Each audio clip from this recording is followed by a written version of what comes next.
Alright, so I went and watched Project Hail Mary in theaters last night, and I've gotta say, humbly speaking, that it exceeded my expectations. Before reading up on all the hype around this movie, I was like, it's probably gonna be good, but I'd much rather just wait for it to come onto a streaming platform such as Prime Video, which I'm sure is going to go on eventually, considering that this is an Amazon original. That's kind of where I was like, I'll just wait for it to come on here and then watch it.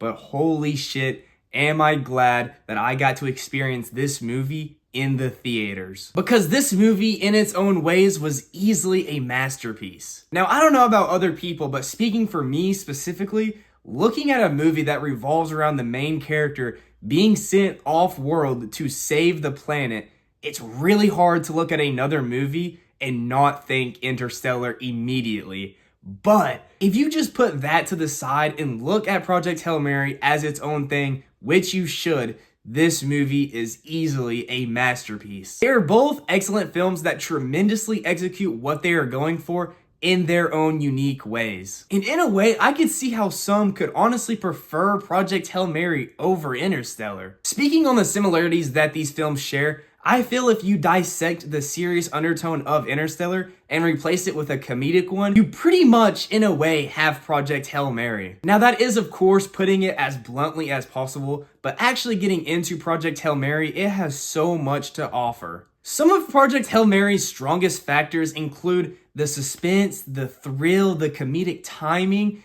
and just the honest, heartfelt messages you get throughout. We start this movie with Ryan Gosling's character Grace waking up on this ship far, far away from Earth, 11 light years to be exact. And after being put into an induced coma for that long, he actually forgets who he is entirely. Which actually sets up the plot for this movie, having Grace, piece by piece, come to realization who he is and why he is actually on this ship. And that is, of course, to save Earth from the astrophage. The journey Grace takes throughout this movie is a beautifully depicted one, to say the least. Because as he remembers who he is throughout this film, he also remembers how he felt that he was not the man for the job, yet he was still sent on this mission and is now the last remaining survivor on this ship. Which then leads to him taking on the mantle and taking lead on this mission to, in fact, save Earth. And that's when we're introduced to Rocky, who is on a similar journey as Grace, excluding the memory loss. He was sent on the same mission to save his planet from the astrophage,